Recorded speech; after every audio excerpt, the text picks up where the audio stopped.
जितेंद्रसाठी धडाधडा इच्छुक मुलींचे फोटो येत होते. पैसेवाल्या, श्रीमंत, खानदानी. पण इंदुमावशींनी अजून एकही फोटो पसंत केलेला नव्हता. जितेंद्रचा यात प्रत्यक्ष सहभाग असा काहीच नव्हता. अनंताच्या वेळी निदान प्रत्येक फोटो त्याला दाखवला जायचा, त्याच्यावरची त्याची प्रतिक्रिया विचारली जायची.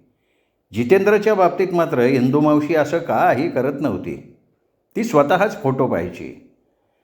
सुमित्राबाई ह्यावरून एकदा बोलता बोलता इंदुमावशीला म्हणाल्या होत्या, "अगं इंदू, तू फोटो मागवतेस, बघतेस आणि पेटीत ठेवून देतेस. त्या जितूला अजून एकही फोटो तू दाखवल्याचं मी पाहिलेलं नाही. त्याला फोटो दाखव, त्याचं मत विचारात घे. आपल्या वेळचा जमाना गेला आता. आईबाप सांगतील त्या मुलाच्या नाही त्या मुलीच्या गळ्यात माळ घालून मोकळं व्हायचं. पण आता नाही हो तसं." ह्यावर इंदुमावशी म्हणाली होती, "जितूची बायको मी पसंत करणार आहे. जितूचा माझ्यावर तेवढा विश्वास आहे आणि तो काही माझ्या शब्दाच्या बाहेर जाणार नाही याची मला खात्री आहे. आता बघ ना, एवढा मोठा मॅनेजिंग डायरेक्टर झाला, सगळी फॅक्टरी सांभाळतो, पण प्रत्येक गोष्टीचा सल्ला आधी मला विचारतो. त्याशिवाय तो काही करत नाही." इंदुमावशीचं बोलणं वरवर पाहता साधं सरळ वाटत होतं, पण त्यातून अनंतासारखा माझा जितू नाही हे अप्रत्यक्षरित्या सूचित होत होतं. सुमित्राबाईंनाही ते जाणवलेलं असावं, कारण त्यानंतर त्यांनी तो विषय पुन्हा काढला नाही. तर जितेंद्रसाठी येणाऱ्या मुलींच्या फोटोत अचानक एक दिवस एक परिचित फोटोही आला आणि इंदुमावशीने ताबडतोब निर्णय घेऊन टाकलेला होता. हा फोटो श्वेता देसाईचा होता. तसं पाहिलं तर अनेक श्रीमंत स्थळं जितेंद्रसाठी आली होती.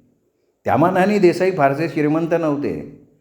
त्यातच आता ते रिटायर झाल्यामुळे पूर्वी एवढा खर्च करण्याची त्यांची ऐपतही नव्हती. तरीही इंदुमावशींनी श्वेतालाच पसंत केली.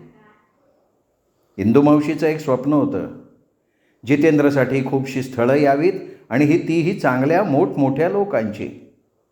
त्याच स्वप्नात कदाचित हेही एक स्वप्न होतं, जे स्थळ अनंतासाठी चालून आलं होतं तेच स्थळ आपल्या जितेंद्रसाठी चालून यावं.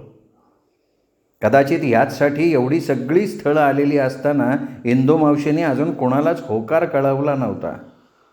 आणि खरोखर अनंतासाठी आलेलं देसाईंचं स्थळ आता जितेंद्रसाठी आलेलं होतं. इंदुमावशीचं नशीब इतकं चांगलं होतं किंवा तिची खेळीच इतकी सुंदर होती की प्रत्येक दान तिला हवं तसं तिच्या बाजूनी पडत होतं. श्वेता देसाईच्या स्थळाला होकार देताना इंदुमावशी पुन्हा एकदा मोठेपणाचा आव आणून म्हणाली होती, "कदाचित दैवाच्या मनात तिला ह्याच घराची सून करायची इच्छा दिसतीये. नाही तर एवढे दिवस तिचं लग्न का नाही झालं? चला, एका परीने झालं ते बरं झालं म्हणायचं. देसाईंना मी शब्द दिला होता. अनंतानी त्यावेळी मला तोंडघशी पाडलं. पुन्हा त्यांना तोंड दाखवायला जागा ठेवली नाही अनंताने. पण शेवटी मी माझा शब्द पुरा केल्याचं समाधान मला मिळालं. आयुष्यात तेवढी एक रुखरुख मनाला लागून राहिलेली होती." इंदुमावशी हे सगळं बोलत असताना रेणू तिथेच उभी होती. गप्प बसून सगळं ऐकत होती. नकळत तिच्या मनात आलं, मावशी म्हणतीये ते खरंच आहे. जितेंद्रच्या भाग्यात श्वेताच लिहिली होती, म्हणूनच अनंताने तिला नकार दिला. म्हणूनच आजपर्यंत श्वेताचं लग्न कुठे दुसरीकडे झालं नाही. म्हणूनच एवढ्या मुलींच्या फोटोतून इंदुमावशीने नेमकं श्वेतालाच पसंत केलं. लग्नगाठी वर मारलेल्या असतात हेच खरं. तसं नसतं तर आज. रेणू स्वतःच्या मनाचं समाधान करून घेत होती. मांडीवर ठेवलेल्या पत्रिकेच्या अल्बममधलं एक एक पान रेणू उलटत होती. उगीचच तिला गेल्या काही दिवसातल्या घडलेल्या घटना आठवत होत्या. आठवणाऱ्या त्या प्रत्येक घटनेबरोबर तिचं मन अधिकाधिक हळवं होत होतं. आपल्याच हातानं आपली चितार रचावी असं काहीसं फिलिंग तिला होत होतं. "काय करतेयस ग रेणू?" पलंगावर पडलेल्या सुमित्राबाईंनी क्षीण स्वरात विचारलं. गेल्या काही दिवसांपासून सुमित्राबाईंची तब्येत अधिकाधिक ढासळत चालली होती. अनंतानं दिलेला धक्का त्यांना अजूनही पचवता आला नव्हता. 8 दिवस त्या बऱ्या असायच्या, चांगल्या हिंडायच्या, फिरायच्या आणि मग मध्येच काहीतरी निमित्त व्हायचं. थोड्याशा थंड हवेत फिरल्या, उत्साहाच्या भरात कुठे लांबवर फिरून आल्या, कुठला आवडीचा पदार्थ असला म्हणून तो जरा जास्त खाल्ला. एवढीशी क्षुल्लकशी निमित्त त्यांना पुरायची. मग 8-10 दिवस त्या काही बिछाना सोडायच्या नाहीत.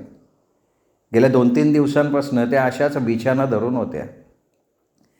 अगं, मावशीनी निमंत्रण पत्रिकेचा अल्बम दिला आहे, 2-3 चांगल्यापैकी पत्रिका निवडून ठेव असं म्हणाली ती. रेणूनं सुमित्राबाईंच्या प्रश्नाला अगदी थंड आवाजात उत्तर दिलं. तुझी मावशी काय करती आहे? बसली आहे साड्यांच्या घड्या आजूबाजूला पसरून. हां, साड्यांना फॉल लावायचा असं म्हणत होती ती. रेणू फार छान फॉल लावते असं म्हणाली ती. लावलेस? कुणाकडून गोड बोलून कसं काम करून घ्यायचं हे मावशीला बरोबर साधतं. एरवी रेणूची आठवण नाही होत तिला. अगं, असं नाही म्हणायचं, तुझं फार कौतुक करत असते ती. तशी मनानं फार चांगली हो. बरं, साड्यांना फॉल लावायचेत ना, लावेल, एवढी कसली घाई आहे? इंदू मावशीचं कौतुक ऐकायला नको म्हणून रेणूने मध्येच आईला थांबवून सांगून टाकलं. सुमित्राबाई म्हणाल्या, हां, तशी घाई पण नाही म्हणा, अजून संपूर्ण महिना आहे. पण बघ ना, आत्तापासून घर कसं भरल्यासारखं वाटायला लागलं आहे. आणि बोलता बोलता सुमित्राबाई रडायला लागल्या अगदी अचानक. पण रेणूला त्याचं काही विशेष वाटलं नाही. सुमित्राबाईंच्या नेहमीच्या दुखण्याप्रमाणे त्यांचं हे अधूनमधून अचानक रडणं तिच्या आता सवयीचं झालं होतं. आता ह्यात रडण्यासारखं काय आहे गाई? अनंताची आठवण आली गं. त्याच्यासाठी काहीच झालं नाही. ना सनई, ना बँड, ना मंडप. कुठल्या तरी मंदिरात जाऊन लग्न केलं म्हणे त्याने. काय मनात बेत आखले होते ग मी त्याच्या लग्नाचे, पण काही म्हणता काही करता आलं नाही बघ. आणि सुमित्राबाई परत रडायला लागल्या. त्याच्यासाठी रडायचं काही कारण आहे का आज? मी जाऊन आले ना तिथे, फार सुखात आहे, चांगला संसार चालला आहे त्यांचा. ती सनई, बँड, मंडप नव्हता म्हणून त्यांच्या संसारात कसलीही कमतरता नाही आहे. मनातून मात्र तिला वाटत होतं की आईला ओरडून सांगावं, आई अगं तुला रडायचं असेल ना तर आज रेणूसाठी रड, अनंतासाठी रडायची वेळ निघून गेली कधीच. पुरुष असूनही जे पंतांनी ओळखलं होतं ते आई असूनही तू कशी ओळखू शकली नाहीस? आपल्या पोरीच्या मनात कधी डोकावण्याची तुला इच्छा तरी झाली का? आपल्या दुःखातून किंचितसं बाहेर येऊन तू पाहायला हवं होतंस की कुठे काय चाललंय. आपल्या पोरांच्या सुखदुःखाची थोडी तरी जाणीव तू कधी दाखवली आहेस का? पण आम्ही पोरं असूनही आम्हाला तिच्या स्वभावातला गूढपणा कधी समजला नाही. तिच्या मनाचा थांग आम्हाला कधी लागलाच नाही. मावशीसाठी तिने एवढं केलं, सगळं काही तिच्या हातात सोपवून मोकळी झाली. का? कशासाठी? सख्खी बहीण झाली म्हणून काय झालं? आपलं सर्वस्व तिच्यासाठी लुटायचं. त्यातून ती एकटी असती तर गोष्ट वेगळी, पण आपल्याला 2 मुलं आहेत याचाही विचार तिने कधी केला नाही. अनंता जो गेला तो परत आला नाही, फक्त अधूनमधून त्याचं पत्र येतं. आपण मात्र 2 वेळा त्याच्याकडे जाऊन आलो, चांगले 8 दिवस राहून आलो. त्याचा संसार बघून मन तृप्त झालं. सुख समाधान जणू काठोकाठ भरलं आहे त्याच्या संसारात. आल्यावर आईला सगळं वर्णन करून सांगितलं, पण आईचा चेहरा निर्विकारच राहिला. साधी रेषाही उमटली नाही तिच्या चेहऱ्यावर. सगळं काही अलिप्तपणे ऐकून घेतलं तिने, जणू कोणा तिराहित्याबद्दलच आपण सांगतोय. लग्न झाल्याचं अनंतानं कळवलं, पण आईनी साधी एक सोन्याची चेन देखील पाठवली नाही निर्मला वहिनींसाठी. वहिनीचं जाऊ दे, पण आमेयाचा जन्म झाल्याचं कळवलं तेव्हा तरी निदान 1-2-3 ग्रॅमची अंगठी पाठवायची.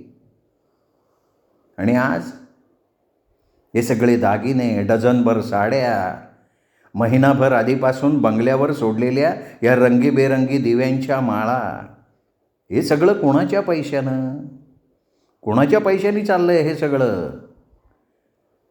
रेणूच्या मनाचा संताप झाला आणि त्याच भरात ती बोलून गेली, तुझं मला काही कळतच नाही आई. मनात आलं तर दुसऱ्यासाठी आपलं सगळं घरदार लुटून देतेस, पण पोटच्या पोरासाठी नाही तर नाही, पण अगं नातवासाठी तरी एखादी फुटकी कवडी द्यायची इच्छा नाही झाली तुला? आणि आता अनंतासाठी नुसती रडतीयेस, तेही केवळ त्यांनी तुझं ऐकलं नाही म्हणून.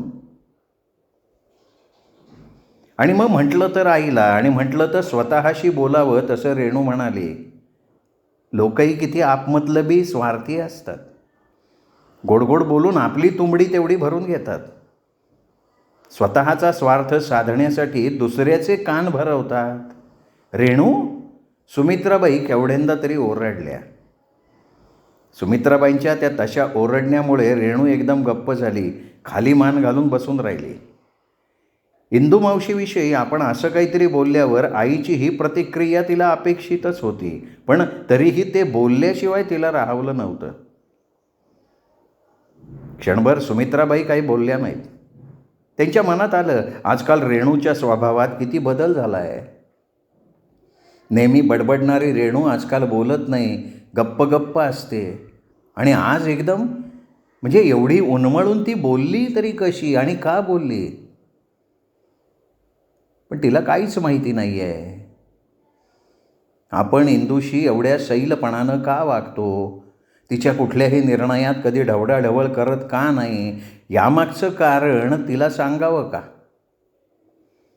ते सांगितल्यावर तिच्या इंदूकडे पाहण्याच्या दृष्टिकोनात काही फरक पडेल का? का त्यातून भलतंच आणखीन काहीतरी निष्पन्न होईल? सुमित्राबाई काहीशा शांत झाल्या आणि मग त्याच शांतपणे रेणूला समजावण्याच्या सुरात म्हणाल्या, आजकाल तुला झालंय तरी काय ग रेणू? किती जीव घेणं बोलतेस तू. इंदू तुझी कुणी नाही, जितू तुझा कुणी नाही. ही अशी आपली परकेपणाची भाषा तुला कोणी शिकवली? मला तुझा राग कळतो. अनंताला मी कधी 4 ओळींचं पत्र लिहिलं नाही, त्याच्या बायकोला काही दिलं नाही. अनंताला मुलगा झाला तेव्हा त्यांनी आपल्या सगळ्यांना 4 दिवस बोलवलं होतं. इंदू ही म्हणाली होती, झालं ते झालं. पण अगं, आणि खरंच सांगते, या पणला काही उत्तर नाही आहे. असलंच तर एकच, अनंताच्या समोर जायचीच आता मला भीती वाटायला लागलेली असणार. आणि तुझ्या बोलण्याचा रोखही माझ्या ध्यानात आलाय. इंदूसाठी, जितूसाठी मी एवढं करतीये, पण तुला खरं सांगू का, मी कुणासाठीच काही करत नाही आहे.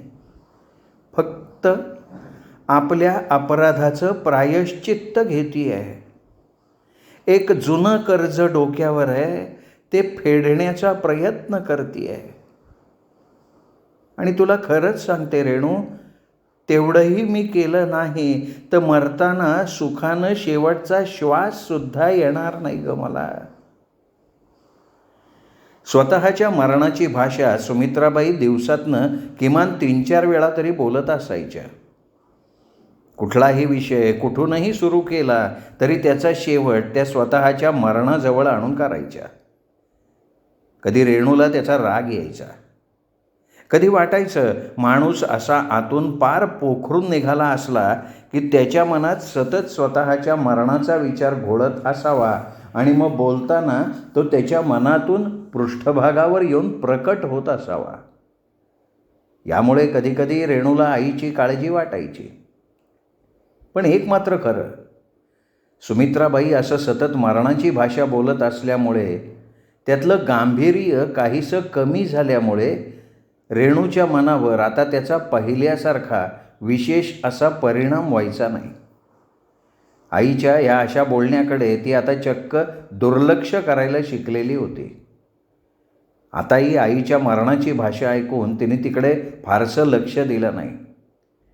पण आज आईच्या तोंडून निघालेले ते शब्द, अपराधाचं प्रायश्चित्त, डोक्यावरचं कर्ज, हे असले शब्द ऐकून ती काहीशी चकित झाली होती. आजपर्यंत आईच्या तोंडून असे शब्द तिने कधीच ऐकले नव्हते. आई इंदू मावशीसाठी, जितूसाठी जे काही करते ते केवळ आपली बहीण म्हणून, भाचा म्हणून. त्यांच्याशिवाय आपल्याला दुसरं कोण आहे ह्या विचारानं ती करते असंच ती समजत होती. पण आज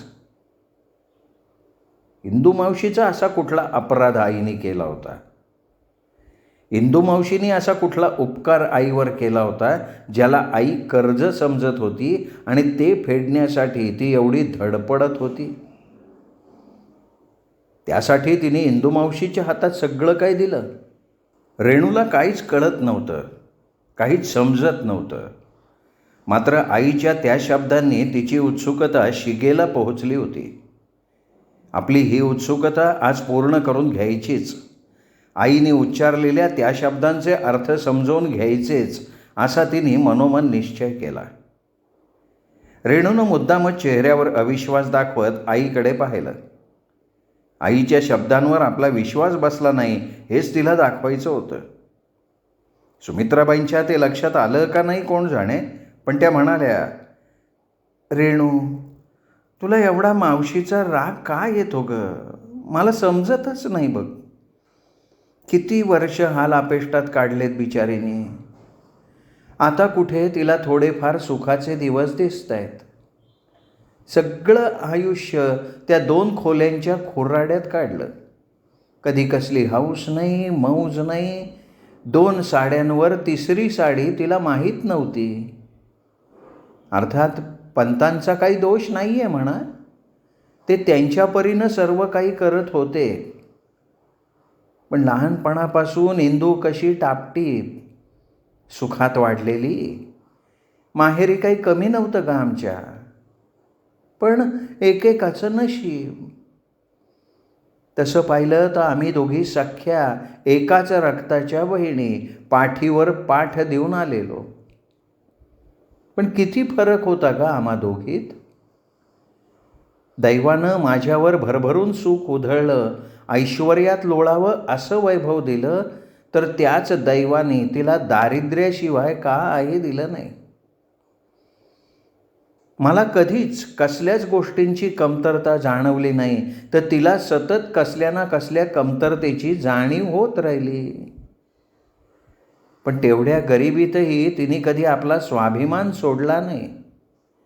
माझ्यापुढे कधी कशासाठी हात पसरला नाही. मीच स्वतःहून कधी तिला काहीतरी द्यायची, पण ती कधी घ्यायची नाही. तिने ते घ्यावं म्हणून तिची किती मनधरणी करायला लागायची मला. तेव्हा कुठे ती त्या वस्तूला हात लावायची, तेही परत करण्याच्या बोलीवर. सुमित्राबाई जे काही सांगत होत्या त्यात काहीच अतिशयोक्ती नव्हती. रेणूला ते मान्य करावं लागलं होतं.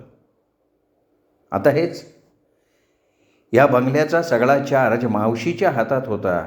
सगळी सूत्र तिच्या हातात होती. तिने काही केलं, काही घेतलं तरी तिला विचारणारं कोणी नव्हतं. पण एवढं असूनही मावशी एकदम साधी राहायची. तिने स्वतःसाठी कधीच काहीच घेतल्याचं रेणूला आठवत नव्हतं. मावशीचा नेहमीचा साधा वेश म्हणजे साधी वायलची छापील साडी, गळ्यात पंतांच्या नावानं बांधलेलं साधं मंगळसूत्र, 2 वाट्या आणि 4 सोन्याचं. संपूर्ण काळ्या मण्यात ओवलेलं मावशीच्या अंगावर असलेलं ते मंगळसूत्र 3.5 तोळ्यांचं होतं. इतर दागिने वेगळे. या बंगल्यात राहायला आल्यावर कधी कधी सणावाराला, म्हणजे वटपौर्णिमा, नागपंचमी, महालक्ष्मी, नवरात्र, अशा खास बायकांच्या सणाला आई डॅडी गेल्यावर काढून ठेवलेले आपले दागिने मावशीला घालायला द्यायची. मावशी नको नको म्हणाली तरी जबरदस्तीने तिला घालायला लावायची. मावशीने अगदीच ऐकलं नाही की आपली शपथ घालायची, तेव्हा कुठे मावशी कुरकुरत आईचा मान ठेवायची. घालायची दागिने. अशी दागिन्यांनी मढलेली मावशी खरोखरच दृष्ट लागण्यासारखी सुरेख दिसायची. या वयातही इंदू मावशी अशी दागिन्यानं नटलेली असताना पंत तिच्याकडे चोरून पाहत असल्याचं रेणूनं कितीतरी वेळा पाहिलं होतं. त्यावेळी तिला इंदू मावशीच्या देखणेपणाचं कौतुक वाटलं होतं आणि त्याचबरोबर पंतांची कीवही. आपल्याच बायकोकडे असं चोरून लपून पाहणं त्यांच्या नशिबी आलेलं होतं. इंदू मावशींनी असे दागिने बिगिने घातल्यावर सुमित्राबाई तिचा चेहरा आपल्या दोन्ही ओंजळीत धरून भरल्या आवाजात म्हणायच्या, इंदू, अगं किती छान दिसतेस ग ह्या अशा भरल्या साजात. देवानी कसं राणीसारखं सौंदर्य दिलंय बघ तुला. यावर इंदू मावशी आपला चेहरा सुमित्राबाईंच्या ओंजळीतून सोडवून घेत काहीशा विषण्ण आवाजात म्हणायची, काही फायदा आहे का अक्का या रूपाचा? रूप राणीसारखं आणि नशीब भिकारणीसारखं. आणि हे बोलताना मावशीचा आवाज अगदी टिपेला पोचलेला असायचा. उद्देश स्पष्ट असायचा, पंतांनी हे सगळं ऐकलं पाहिजे. आणि खरोखरच पंतांनी हे ऐकलं की त्यांचा चेहरा एकदम पडायचा, वेदनेने पिळवटल्यासारखा व्हायचा. असंख्य सुया टोचल्यासारखं त्यांचं मन एकदम विदीर्ण होऊन जायचं. एवढा भक्कम मजबूत पुरुष पण मावशीच्या त्या जहाल वाघबाणांनी एकदम आतून कोसळून तुटून जायचा. रक्तबंबाळ मन सावरत ते तसेच उठायचे, देवघरात जायचे, नाही तर कपडे करून एकदम बाहेर. कुठे कुणास ठाऊक. बहुतेक क्वीन्स गार्डनला, कल्पनाच्या बंगल्यामागच्या सर्वंट क्वार्टरमध्ये. तर असे सणासुदीला सुमित्राबाईंनी जबरदस्तीने घालायला दागिने, नेसायला लावलेली उंची साडी मावशी लगेच दुसऱ्या दिवशी परत करायला लागायची. तेव्हा मग सुमित्राबाईच म्हणायच्या, राहू दे ग, रेणूला काही असल्या जुन्या फॅशनचे दागिने आवडत नाही. आणि ह्या साड्या, खरं तर अशा साड्या आता मिळतही नाहीत, पण रेणूला त्या अजिबात आवडत नाहीत. तेव्हा इथे तरी काय नुसत्या पडून राहिल्या आहेत त्या, त्यापेक्षा वापर तूच. यावर इंदू मावशी म्हणायची, अक्का नको ग, इतकी चांगली साडी नेसण्यासाठी, एवढे भारंभार दागिने घालण्यासाठी नशीबही तसंच चांगलं लागतं. तुझं माझ्यावर असलेलं प्रेम कळतं, ते कायम असंच राहू दे. मला काय करायचे आहेत का आता ह्या साड्या आणि दागिने? खरं सांगू का, मी तुझ्याजवळ राहिली आहे ती माझ्या पोरासाठी. त्याचं एकदा चांगलं झालं, तो एकदाचा मार्गाला लागला की मी सुटले. तू नसतीस ना तर मला नाही वाटत त्याला कॉलेजचं तोंड तरी बघायला मिळालं असतं का नाही. कसा बसा मॅट्रिक पास होऊन बसला असता नोकरीसाठी भीक मागत. लहानपणी रेणूला इंदू मावशीचं हे बोलणं, त्यामागचा अर्थ कळायचा नाही, पण जसजशी तिला समज आली तेव्हा तिच्या लक्षात आलं. इंदू मावशी हे सगळं आईला सांगत असली तरी तिचा खरा रोख असायचा तो पंतांच्याकडे. त्यांना टोचून बोलण्यासाठी इंदू मावशी मुद्दाम आईला मोठेपणा द्यायची. पंतांची तुटपुंजी मिळकत त्यांना प्रकर्षानं जाणवावी म्हणून. रेणूला कळायला लागल्यावर इंदू मावशीच्या ह्या अशा बोलण्याचा तिला राग यायचा. तिच्या मनात यायचं की पंतांसारखे बरेच मध्यमवर्गीय आहेत म्हणून काय त्यांची मुलं कॉलेजला जात नाहीत का? मॅट्रिक झाल्यावर लगेच ते नोकरी मागत फिरायला लागतात. त्यातून पंतांना बऱ्यापैकी पगार असावा. शिवाय जितू त्यांचा एकुलता एक मुलगा. आपण नसतो तर काय जितूचं शिक्षण पंतांनी थांबवलं असतं? पण इंदू मावशी कधीच असा विचार करत नाही. पंतांविषयी तिच्या मनात एवढी कसली आढी बसली आहे कोणास ठाऊक. उलट पंतांसारखा असा शांत संयमी नवरा मिळणं म्हणजे भाग्यच की. पण इंदू मावशीला त्याची कदरच नाही. एखादा उलट्या खोपडीचा नवरा तिला मिळाला असता ना म्हणजे समजलं असतं काय सुख आहे ते. म्हणूनच सुमित्राबाईंनीही जेव्हा इंदुमावशीच्या गरिबीचा उल्लेख केला तेव्हा रेणू काहीशी तिरसटली. मुद्दाम उपहासानं म्हणाली, आजोबांनी सुद्धा आपल्या दोन्ही मुलीत एवढी पार्शालिटी का केली कळत नाही आहे मला. त्यांना बहुतेक मुलींच्या लग्नाची घाई झालेली असणार, म्हणून त्यांनी आपलं दोघी मुलींच्या कन्यादानाचं पुण्य पदरात पाडून घेऊन सुखासमाधानाने जगाचा निरोप घेतला. पण आयुष्यभर काळ्या पाण्याची शिक्षा भोगायला लावण्यासाठी मात्र पंतांची निवड केली त्यांनी. सुमित्राबाई रेणूच्या ह्या प्रतिक्रियेवर क्षणभर गप्प बसल्या. रेणूच्या शब्दातला उपहास त्यांनाही जाणवला असावा आणि पटलाही असावा, कारण त्या काहीशा नरम स्वरात म्हणाल्या, रेणू, अगं कुठलाही बाप आनंदाने आपल्या मुलीला विहिरीत ढकलून द्यायला तयार होत नाही ग. त्यामागे काहीतरी कारण असतं. सगळे मार्ग बंद झाल्यावर तोच एक मार्ग पत्करण्याशिवाय त्याच्यापुढे काही गत्यंतर नसतं. पुन्हा सुमित्राबाई क्षणभर थांबल्या. मग अगदी हळू खालच्या आवाजात म्हणाल्या, इंदूच्या आणि त्याचबरोबर पंतांच्या आयुष्याची परवड व्हायला खरं म्हणजे मीच कारणीभूत आहे ग. रेणूने एकदम चमकून आईकडे पाहिलं. ध्यानीमनी नसताना हाताला चटका बसावा आणि त्या चटक्याच्या वेदना जाणवण्यापेक्षा क्षणभर काय झालं हेच न कळून आपण बावळटासारखं काय झालं ह्याचा विचार करत राहावं ना, तसंच रेणूचं झालं. आईच्या अनपेक्षित शब्दांनी ती एकदम गोंधळून सुमित्राबाईंच्याकडे पाहतच राहिली. पण सुमित्राबाईंचं तिच्याकडे लक्षच नव्हतं. त्यांचे डोळे अधांतरी काहीतरी शोधत असल्यासारखे शून्यात लागले होते. तू तू तुझ्यामुळे आई? शेवटी रेणूनेच अडखळत गोंधळत विचारलं. हो ग, तुझ्या डॅडींच्यामुळे. सुमित्राबाईंनी आणखीन एक धक्का दिला.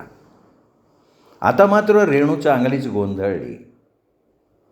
काहीशी चकित होऊन थोड्याशा अविश्वासानं ती सुमित्राबाईंकडे पाहत राहिली.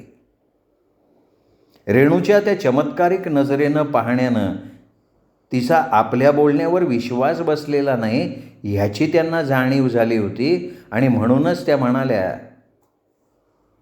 रेणू, अगं आजपर्यंत या रहस्याचा स्फोट मी कधीच कुणाजवळच केला नाही. इतकी वर्ष झाली हे रहस्य मी माझ्या मनाच्या तळाशी दाबून ठेवलेलं होतं. पण आता तू लहान नाहीस, तुलाही हे सगळं समजायला हवं. म्हणजे तुला माझ्या आजपर्यंतच्या वागण्यामागचं खरं कारण कळेल. अनंताने मला समजून घेतलं नाही, पण निदान तू तरी मला समजून घेशील. आणि त्याचबरोबर इंदुमावशीबद्दल तुझ्या मनात असलेली आढी निदान थोडीफार तरी सैल होईल असं वाटतंय बघ मला. एवढं बोलून सुमित्राबाईंनी पुन्हा नजर अधांतरी लावली. श्रोते हो, तुम्ही ऐकताय सुरेश वैद्य लिखित फीलिंग ही कादंबरी. सुमित्राबाईंचं हे वेगळंच फीलिंग ऐकण्यासाठी उद्या भेटूयात रेणूसह दीपक रेगे कथाकथन चॅनलवर. नमस्कार.